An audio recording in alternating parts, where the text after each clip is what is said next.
Hello and welcome to another Radical Red run. We've finished the monotype runs, so we're doing regions.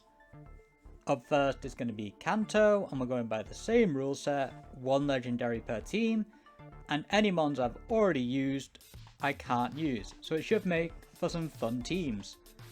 And up first is going to be the team I'm using to face the Elite Four from Kanto. We have Zapdos with a Choice Scarf, pretty standard moveset. Vaporeon, once again, pretty standard. Nidoqueen, who comes along as long with Doug Trio. Mega Charizard X, and Vileplume, who does a surprising amount of work in this run. But like I said, it's a bit of a weird team, because I don't have access to Dragonite, which would have come otherwise. But for now, we're facing against Lorelei. Zapdos and Vaporeon are going to put in a lot of work here. Vaporeon thanks to its ability Water Absorb, and Zapdos because it's going to outspeed everything with the Choice Scarf and start hitting for some great damage. We're able to take out the Oberpon, no problem. We do sack our Nidoqueen here, as our Zapdos is choiced, but we are able to Toxic the Kyogre in return. We then send our Zapdos back out, who's now able to hit the Kyogre with an electric move. We're able to get a big Volt Switch off, bring the Kyogre low, send out our Vileplume, who is able to live an Ice Beam. Scald does massive damage to the Politoed, and we're just slowly whittling down Lorelei's Kyogre. Vaporeon hasn't been touched at this point. We don't need to worry about the Politoed. While Vaporeon's out, it can't really hurt us. Our Vileplume does go down to a Water Spout, but once again, Vaporeon is able to just sit here and tank these hits without taking any damage, thanks to its ability. We then send out Zapdos to finish off the Kyogre. We're leaving the Politoed as it is, because it's not really a threat. We do end up switching to Doug Trio here. We are home the Focus Sash, so we live the Scald. Vaporeon finishing off the Politoed. In comes Iron Bundle. And in comes the Walking Wake. We Sucker Punch the Iron Bundle to break its Focus Sash. Go down to a Hydro Pump. Tank a Dragon Pulse and land a Toxic on the Walking Wake. Zapdos is then able to come back in, get a big hit off on the Iron Bundle to take it out, as we send in Charizard as Vaporeon tanks the Dragon Pulse. We're able to get a big hit off on the Walking Wake with an Ice Beam from Vaporeon. In comes the Swampert. Our Charizard X does unfortunately go down to a critical hit, but we're able to Toxic the Swampert on the same turn to put it on a timer, as Walking Wake is slowly getting weaker and weaker. With Zapdos out, we know we can't click an electric move because the Swampert's out, so we go for Hurricane. We get the confusion, and it hits itself, so we last another turn. The last tick of Toxic takes down the Walking Wake, and we finish the Swampert the next turn, taking down our first member of the Elite Four, as Vaporeon just finishes it off. Up next is Bruno. and his team of fighting types. We're facing the Great Tusk team here, so we did lead with our Charizard, as it's a great lead for either matchup. We're able to get 2 Dragon Dances off on the Great Tusk, live the close combat quite well, and then Mega Evolve on the next turn. We're able to do a Wing Beat and one-shot the Great Tusk. The Urshifu comes in next. Once again, do a Wing Beat, just takes it out, no problem. Then the Iron Valiant comes in, and thanks to the speed boost from Dragon Dance, we outspeed, and once again one-shot. So there's half of Bruno's team just gone. The Iron Hands then comes in. Unfortunately, we cannot take it out in one hit, so we go for Flare Blitz for damage. Bring the Iron Hands low enough where Zapdos can just switch in, Volt Switch out, and take it out. Now I do go into Dugtrio here, because it's useless for the rest of this fight. Because Stealth Rock's got set up, which means its Focus Sash is useless, and it's too frail to live a hit. But Zacian going for close combat was great, because it means Nidoqueen can kill with Earth Power thanks to lowered defenses, after she lives a Behemoth Blade. Mega Lucario then comes in to take us out with Vacuum Wave, but we have Zapdos, Vaporeon, and Vileplume, all relatively healthy, who can finish off the Lucario. All we need is Zapdos, who's able to hit 2 Thunderbolts after we live a Flash Cannon, and we're able to finish off the Lucario on the next turn and defeat Bruno. After Bruno comes Agatha. She of course leads with one of her Zoroarks. We did swap around our items in for this fight. We have the Choice Scarf on Dugtrio for this fight, so we outspeed every mon. We're able to get a big Earthquake off on the Zoroark and finish it off. Then we know the Gengar's Mega Evolving, so we're able to click Earthquake again, take that out as well, and take out the first 2 mons on Agatha's team. The Roaring Moon then comes in. I do decide to stay in and just go for Earthquake again to get a bit of damage off and bring the Roaring Moon to just over half. It takes us out in return,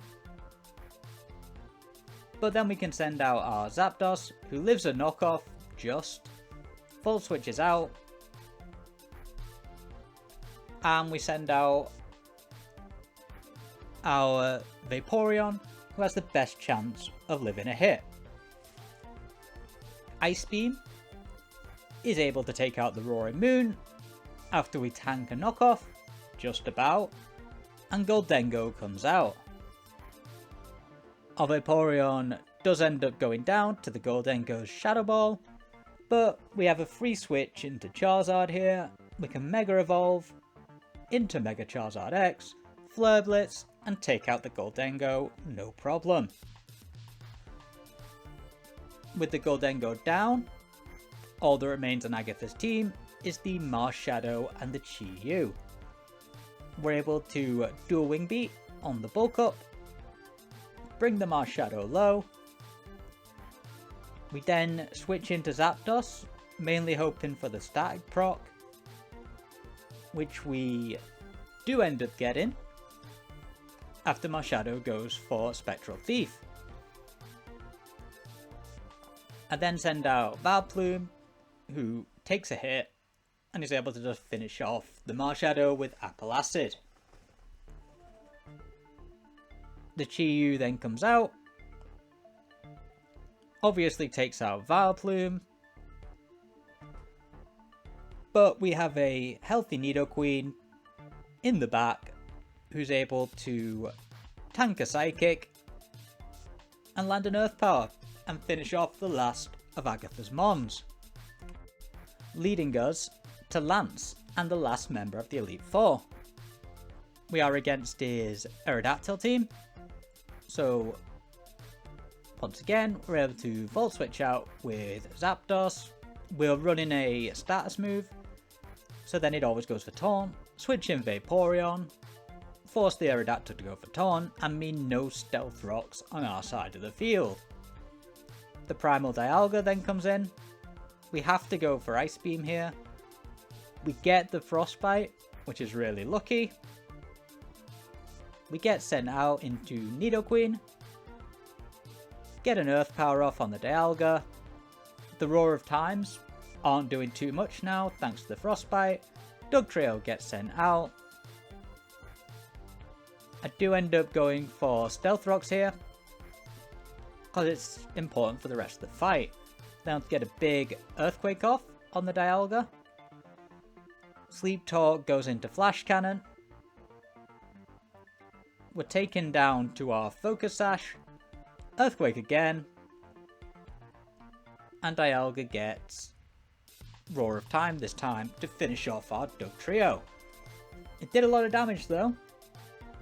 But now, because the Dialga's so low, we're able to send out Vileplume, Apple Acid, and start lowering its special defense. Vaporeon gets sent back out, and Lance decides to switch his Dialga out. We get another Frostbite, this time on the incoming Melmetal. Protect the Scout. And then we do end up switching out into Vileplume. Vileplume's able to live the hit. We outspeed. We Strength Sap, get all our HP back, and start weakening down the Melmetal. Well, we would have done, but we got crit. But it's no big deal. We can send out our Charizard. He's able to Mega Evolve. Get a Dragon Dance off. We're able to tank the Thunder Punch, thanks to the Strength Sap. Flare Blitz. And we take out the Melmetal. With our Speed Boost, we're now faster than the Iron Jugulus, so Dragon Claw is able to one-shot after that, as well as the Dragonite. The Dialga comes back out. We Flare Blitz, just for the most damage possible, finish it off, and out comes the Mega Salamence. Probably should have come out sooner with its Intimidate, but Lance clearly doesn't know what he's doing. We're able to kill it with a Dragon Claw, and we finish off our last member of the Elite Four. Against the champion, we do lead with our Charizard, who is really good for this fight. We Dragon Dance turn 1 on the U-turn from Pheromosa. We're able to get a massive Dragon Claw off on the Eternatus. With the Dragon Dance and the Tough Claws boost, we take it out in one hit, taking out one of the biggest threats on the champion's team. The Pheromosa comes back in, we go for dual Wing Beat. Pheromosa still outspeeds, but Koraidon comes out, we're able to do big damage with dual Wing Beat, almost taking it out in one hit. Fortunately, we do outspeed at +1, and we're able to finish off the Koraidon. The Pheromosa comes back out, and even though I know Dragon Dance is free against the Pheromosa, I don't want to click it, because the champion still has a Ditto in the back, and I don't want to risk a super strong Charizard X coming out and wrecking my team. Pheromosa once again U-turns, Metagross comes out, we Flare Blitz on the switch, because it's the only one which can come out. Ditto then does come out. We know that he's going to go for Dragon Claw, finish off our Charizard. It's no big deal. We have Dugtrio in the back. With the Focus Sash, we live. Earthquake to bring the Ditto low, and Sucker Punch to finish it off, leaving just the Pheromosa.